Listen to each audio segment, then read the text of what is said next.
Hi friends, welcome back to my channel. Sammy here with another video, and in today's video I am doing a Q&A so you guys can get to know me a little bit better. A few weeks ago on YouTube and on Instagram, I opened up a question box where you guys could ask me anything, and I did get some questions back to answer, so I'm super excited for those that participated and either DM'd me questions, commented, whatever. I have them here. I have 20 questions that we're gonna go through. Hopefully it does not take that long to go through them, but I've categorized them into 3 different categories. There's teaching, planning, and then a lot of personal questions. And so we are just going to get started, and I'm going to start out with the teaching category and then planning, and then we'll leave all the personal stuff for the end. So if you really want to get to know me, you got to stick through it to the very end.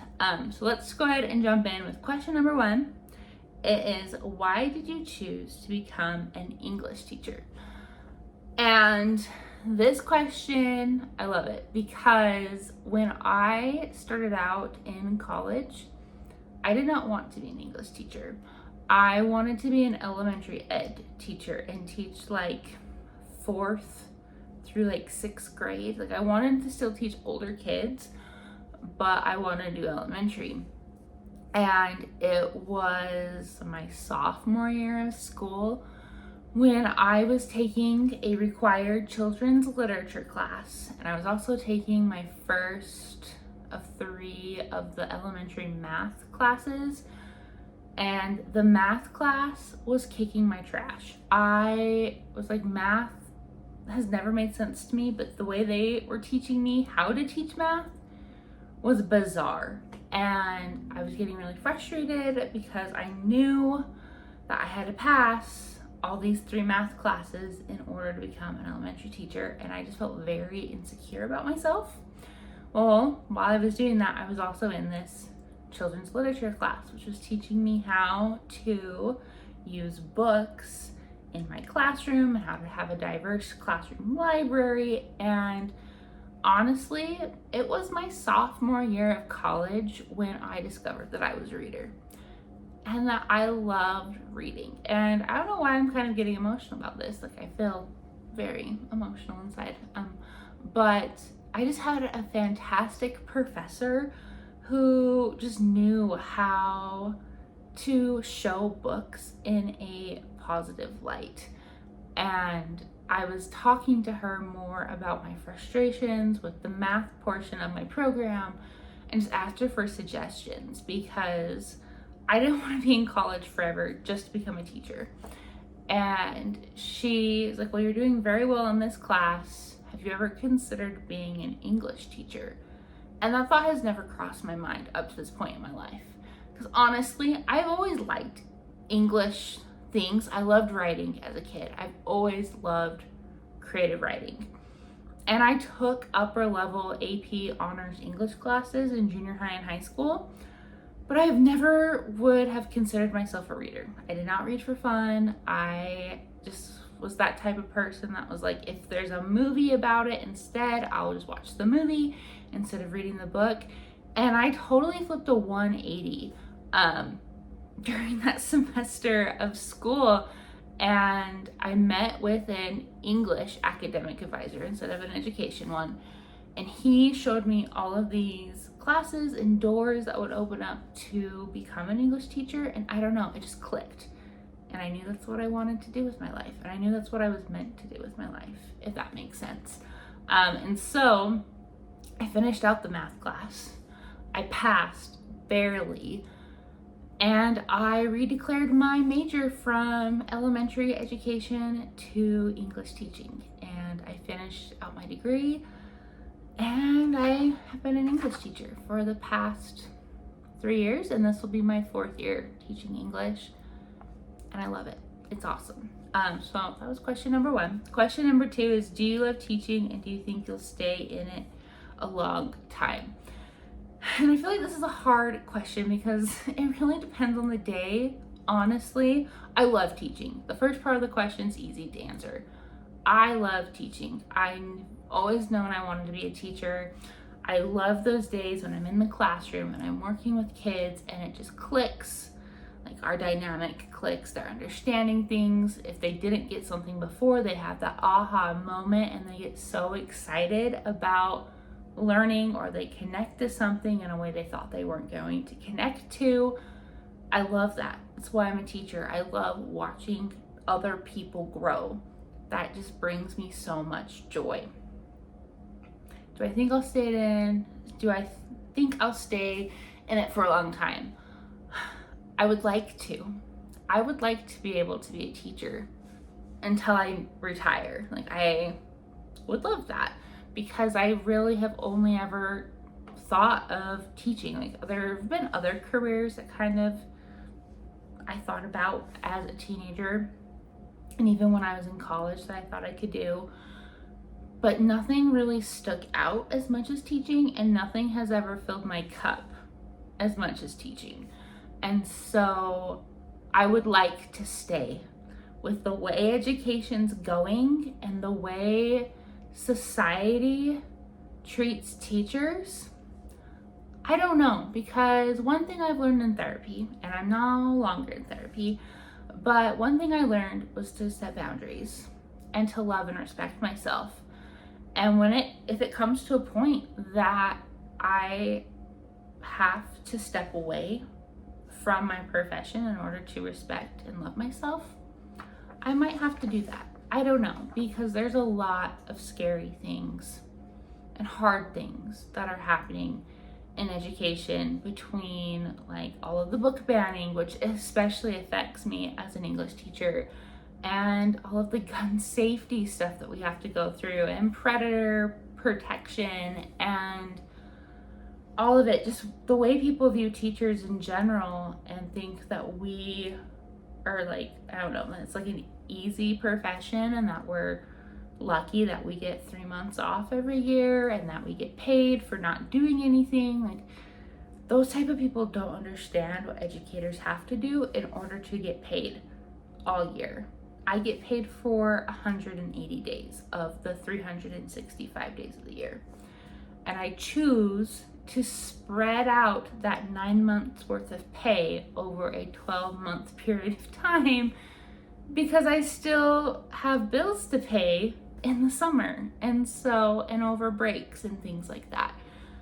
And so that's how I live. I only get paid once a month also, and so I have to make that check spread for the whole month. And so there's just like little things like that that are some misconceptions about teaching. And so I really want to be an advocate for educators, because I am one, and really share what it's like to be a teacher and whatnot. And so I don't know, just because I don't feel like people understand, and I feel like that's why a lot of people are leaving education, is because of how they're being treated. No one is listening to them, and so they feel unheard, and they rather go do something that they don't enjoy and not have to deal with all the crap they have to deal with in a profession that they really do love. And so there's that answer. I know I kind of got on a soapbox, but that's because I'm very passionate about education and teacher rights, and just what we're trying to do versus how society thinks we are, and like what they think we're gonna do. We love kids, or else we wouldn't be in the profession. That's all I have to say. We love teaching students. We love taking care of students. We are not harming students in any way. And obviously there's always gonna be a couple bad apples in every batch. But overall, teachers mean well and are good. And that's all I have to say about that. The next question with teaching is, what's your favorite book to teach? And this one was a hard one, because I've taught 4 different grades in my 3 years of teaching. My first year of teaching, I taught 11th and 12th grade. And then year 2 and year 3, I have taught 8th and 9th grade. And so just thinking about all of that, And ironically, like, all of these are actually plays, which is the next question too. So I'm gonna kind of spin off of that. But right now, my favorite book to teach in ninth grade is definitely Romeo and Juliet, just because the kids really connect with that. And I love it because we take a whole term to read the whole play of Romeo and Juliet. And we watch snippets of it, and it's like a really fun thing. And I love introducing it because they're always like, oh, that's Shakespeare. We don't like Shakespeare. This is old. Why are we reading this? And I spin it and I tell them this isn't a love story. This is a story about decision making and how our decisions not only affect us, but they affect everyone around us, which essentially is what the story of Romeo and Shakespeare is about, if you really think about it. And so instead of mapping out Romeo and Juliet's love, we map out all their terrible decisions that they make as teenagers. And once you kind of flip that, the kids love it. And like every day they're like coming in excited to see what crap is going to happen in Romeo and Juliet. And so it's just a fun way to teach it, and the kids love it. I love it. I've gotten a little bit more out of my shell this last year and did a lot more creative things with it. And this is just a fun memory that popped in my head. But at the end of the unit, I have them write an argumentative essay on who is responsible for the deaths of Romeo and Juliet. So obviously, spoiler alert if you don't know, but Romeo and Juliet, they do take their lives. But we talk more about like who is responsible for them taking their lives. Was it them themselves, or was it one of the other characters? And they have to argue why, using the play as evidence. And my first year teaching, one of my students titled their essay "Keeping Up with the Capulets," and it's my all-time favorite title just because this student just loved it and was like, what's the tea today? What drama is gonna happen? And then he named his essay "Keeping Up with the Capulets." And so that is probably my favorite book / play to teach. I'm trying to think. I also just love Edgar Allan Poe. And so with my 8th graders, we do like a scary story unit, and I indulge them in Edgar Allan Poe. We talk about him as an author and a person, and then we read a bunch of his scary stories like The Telltale Heart, we read The Raven, and so yeah, it's just a lot of fun.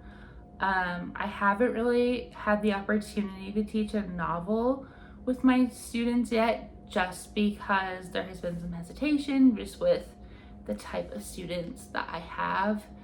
But I think this year I'm gonna do a novel unit, and I'm still deciding what I want to teach.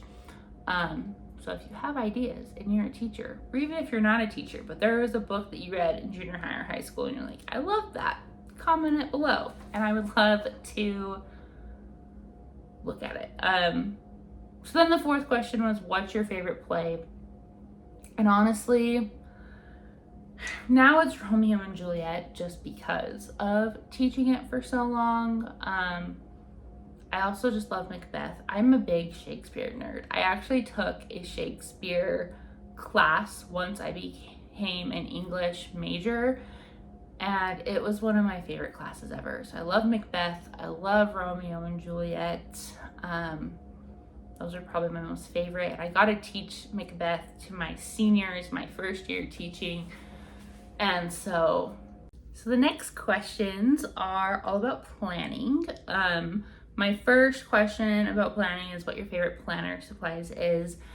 And I think that really has to come down to pens. I feel like I could live without all the stickers and the washi and all the extra stuff and just have my pens. My most favorite pen, I always talk about it, but it is the Zebra Sarasa clip pen.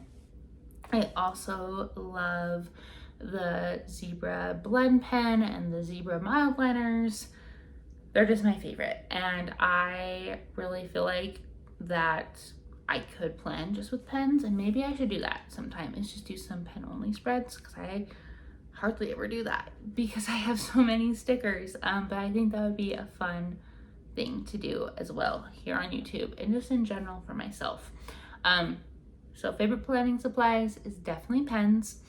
And then my least favorite planner supplies, that's the next question, would probably be washi. And I say washi just because I don't use it a lot of the time. Like when I use washi in a plan with me, or just like a planner spread in general, it's the washi that comes with the sticker kit. Sometimes I'll add like a little bit of like extra washi here and there, but I don't really use it as much as I used to. When I first got into planning, I really didn't have the money for like the fancy Etsy sticker kits or Christian Design stickers that I purchase all the time now. And so I would just use like happy planner stickers and some washi from Michael's, and that would be it. And it worked. It was great, but it's not really what I use anymore, which kind of makes me sad, because as I'm talking about washi and how it's my least favorite, I have this whole washi tray behind me. And I kind of feel bad because I have cute washi. I got into the grid washi when that was a thing, like a couple years ago, last year? I don't know. And so I have a ton of that I need to use, but I don't know. Maybe we'll do that too and use more washi in my planning videos and whatnot. But favorite pens, least favorite is washi. Down in the comments also leave your least favorite and your favorite planning supplies. We can chat about that. I just love to hear everyone's like ideas and preferences. I think it's super fun. Also, while we're talking about planning, I do want to shout out Gray Plans. She is the creator behind my shirt, and I love it so much because it is a nod to Taylor Swift and to my love for planning. She has a bonfire shop, and I'll make sure to share the link in my description below. But she's raising money, I believe, to help pay for her schooling. I believe so. I'm pretty sure that's what it's for. But I will link it in below. She has a bunch of different planner shirts and sweatshirts and stuff, but I had to grab this one, and it's super cute, and I love it so much. So that's where I got my shirt from, in case anyone is wondering. The next question is, are you going to Go Wild 2024? And I really was thinking about going. I was super excited because I've never gone before. I really would like to meet all of my planner friends that I've made on Instagram instead of just chatting to them through my phone. But with how much it is, and this is because I've never gone, I don't know if it's really worth it. I don't know if a planner weekend is really worth the $700 ticket plus airfare, hotels, like Ubers, travel, like all of that, plus food. Like I watched some people say like they spend between like $1,500 and like $2,000 for this vacation, which is great. I know like traveling and vacations aren't cheap, but I don't know if this is my time to go. I feel really hesitant also about where it's located. I was not excited when they said it was in Texas again. Yeah, I'm like, why? We've done it there before. And I also kind of feel like it's weird because a lot of planner, like I know a lot of planner people are from Texas, but I don't know. I just have some weird feelings about Go Wild right now. But I'm not going. I can say that. I'm not gonna go. If it's closer to the West Coast in the future, maybe. I have thought about just like starting to save for it now. So next year when they announce where it's going to be in 2025, I can pay for it. It also just depends on the day or like the week that it is, because when it is in 2024, it's like in the middle of April, and that's hard because as a teacher, that's like testing time and like getting ready for testing, and I can't take that time off. I'm also like limited, like very limited on how many days I can take off. Like I only get 2 personal days a year, and then some sick days, but I have to save my sick days for my own health. And if my daughter gets sick, I have to stay home with her, obviously, and take care of her. And so I have to use a sick day then as well. And so I don't know. I wish that it was more like a summer thing, or like earlier, like if it was the first week of April, I could go because that's my spring break. But I know that's not how it is for everyone. And I understand that it probably has to do with like when they could book things out and everything. But really it all just depends for 2025 where it's located, which I'm hoping is on the West Coast somewhere or close to the West. Because I'm in Utah. So I mean, I could make Colorado work. I can make Nevada work. I could honestly make California work too, or whatever. And I doubt they're ever gonna have it in Utah or like Idaho or Wyoming or somewhere that's a little closer. So we'll just have to see. But it's not my time this next year, and that's okay. I hope everyone that does get to go have fun, and we'll see.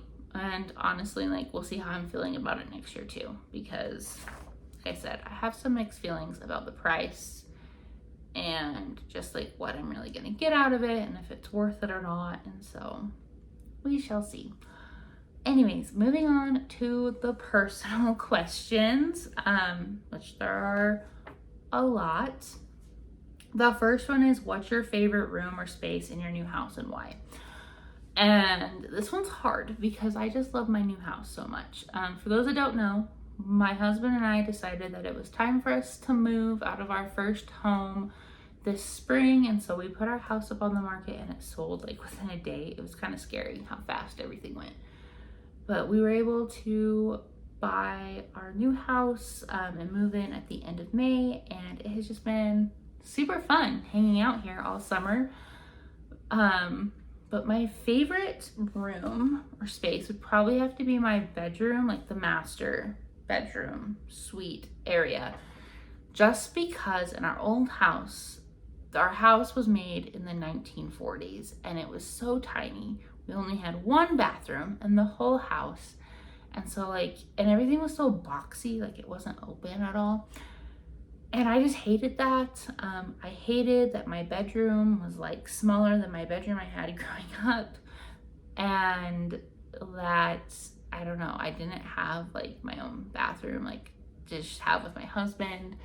And it was just a lot of different things. But in this house, I do have a master bedroom and I do have a personal bathroom to myself and a big closet. And I just love it. I appreciate having our own space as a couple that we can have. I can go to our room and read, and it's just great. I just love it. I also love that we have windows in our room because we did not have the best lighting and window situation in our other house. And so I just love being able to open up the windows and like have light in my house. But yeah, so that's pretty much it. Second place would probably have to be our main living area just because it's so open, and the kitchen and the living room are just like one big room, kind of like an open floor plan, and I just love that as well. The next question is also about our house, and it's, can you do a house tour? Yes, I will try my best. It's on my video schedule. I would have liked to have one done this summer, but we were just so busy with a lot of different things and like getting settled and unpacked.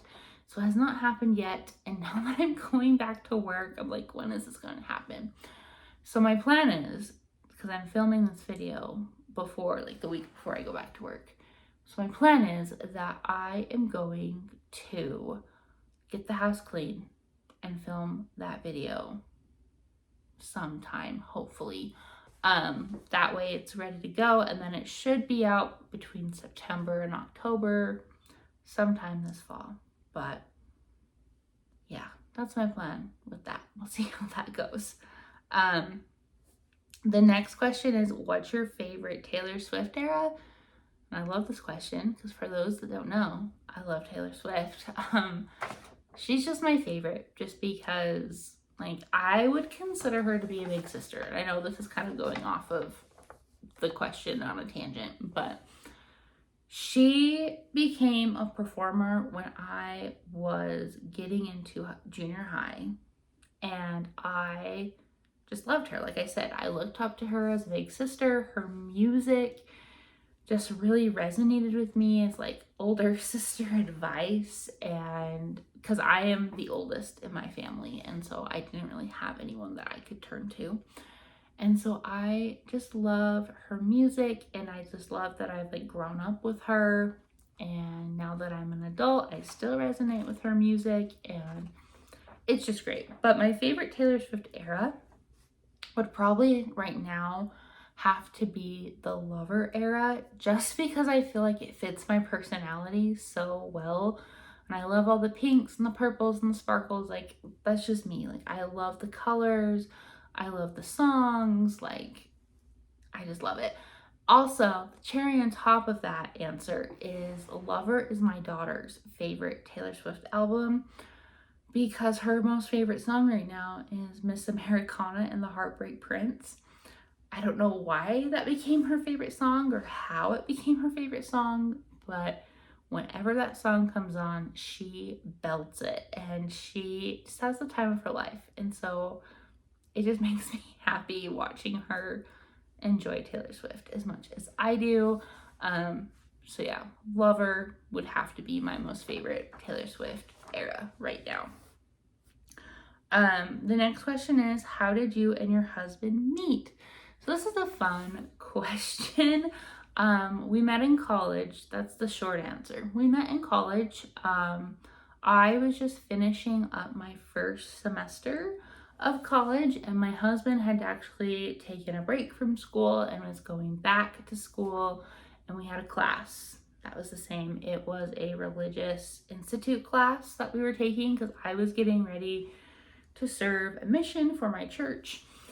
And it was like 2 weeks into the class, and he comes up to me, and first off, he called me by the wrong name. And I know he'll probably hate me saying this on the internet, but I think it's cute and it's funny and endearing and whatnot, because it shows just how like excited but also nervous he was with asking me, which makes me feel good because I had never been asked out on a date prior to him asking me.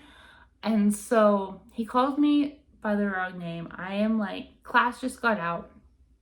I, in my head, know that I have to book it from where our institute building was all the way to the other side of our campus for my art class.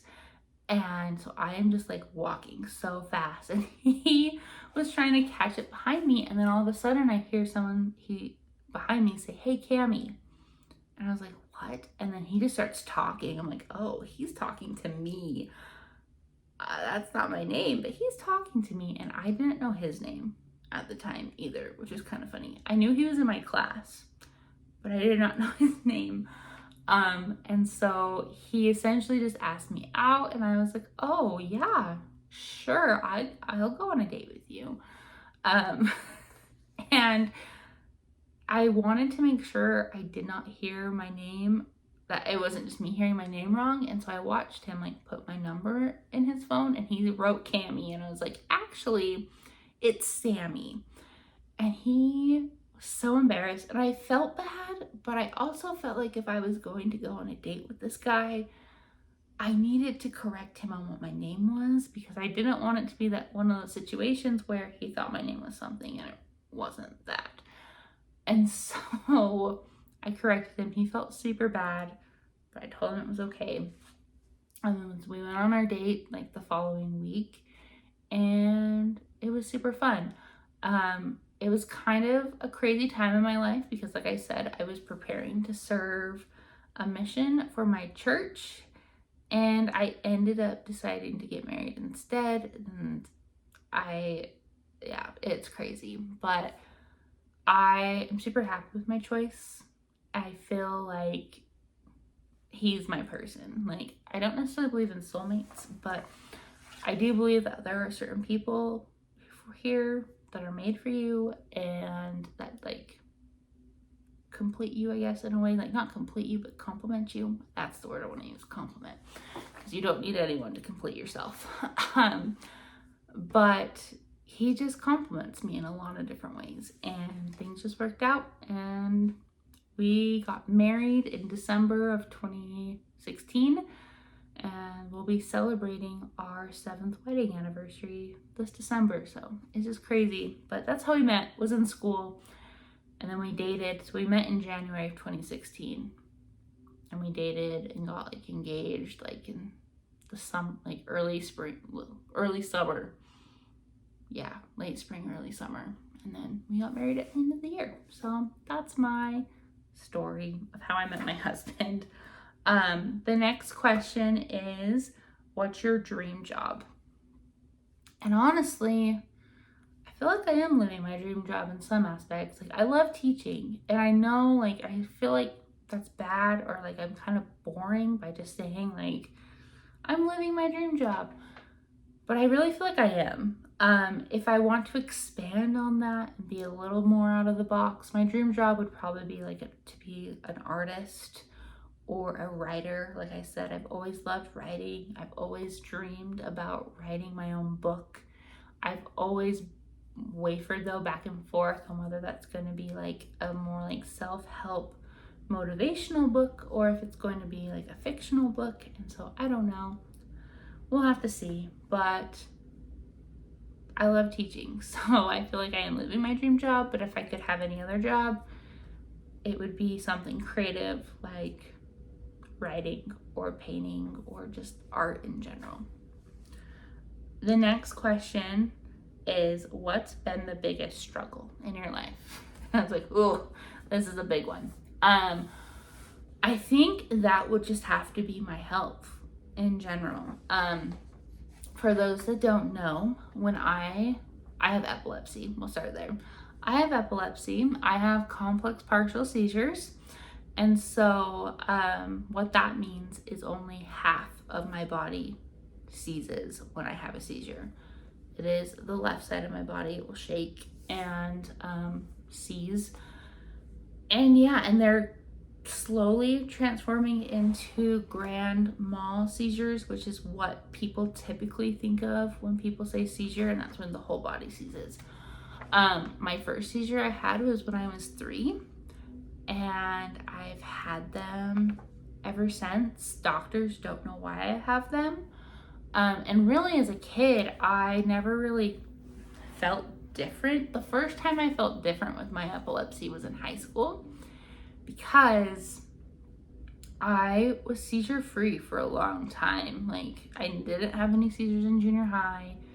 And then my junior year of high school, I had a seizure, ironically, in my health class. And I just remember kids were like, word got out fast that this happened in health. And kids were talking about it. They thought it was weird. I know some people were like taking pictures and whatnot, and luckily like that was handled. But I just felt embarrassed, and like my friends like kind of were weird after that, it felt like, and like they were like scared, or I don't know what, but I felt different, and I kind of felt like an outcast in some ways. And then after that, I hadn't had a seizure until 2021. And that was the first seizure that my husband saw, which was pretty scary. And that was hard because I had just had our daughter, which epilepsy and having a baby had always been a concern of mine. And I also was struggling with infertility and PCOS and all of that. And so getting pregnant was so hard. And then giving birth was so hard because my body, like, I just felt like I was gonna seize. I was on oxygen the whole time. It was very scary. And so that's why I consider like my daughter, like, she's my little blessing. And a lot of people ask like if we're gonna have more kids, and that answer is I don't know, just because I really want to prioritize my health. And after I had my daughter, I was mentally not okay, and physically I was not okay, but I pretended I was okay. And then that resulted in even more stress, and I feel like that's what triggered that seizure that I had in 2021, which then led to months of anxiety and depression. And that's when I started going to therapy and I had to go find a new neurologist and test out all the medications. And so I just really feel like that's been the hardest part of my life, is just my health and taking care of myself in that regard, knowing that I have this disease and it's not gonna go away. That's kind of hard to stomach, knowing that I'm going to have to be on medication for the rest of my life, and that it affects like my driving and what I can do and what I can't do to some regard. But I don't let it get me down. I try to stay positive about it. I like to advocate for epilepsy and people with seizures, just because I feel like there's a stigma with that and people don't understand a lot about epilepsy. And so I try to voice that when I can. But anyway, I would say that that has been the hardest part of my life. But like I said, I've taken those lessons and those trials, and I just try to learn from them and become stronger. The next question is, are you happy? Yes, I feel like I'm doing good right now, and I do consider myself happy. One quote that I've heard a lot recently is, you're currently living one of the dreams you dreamt of in the past. I think that's how it goes, or something like that. And I just love that, because I feel like it's true. Like, even if you're not doing everything you hope to be doing, you're at least doing something that you've dreamt of or you were excited about at some point. And I just like having that mindset.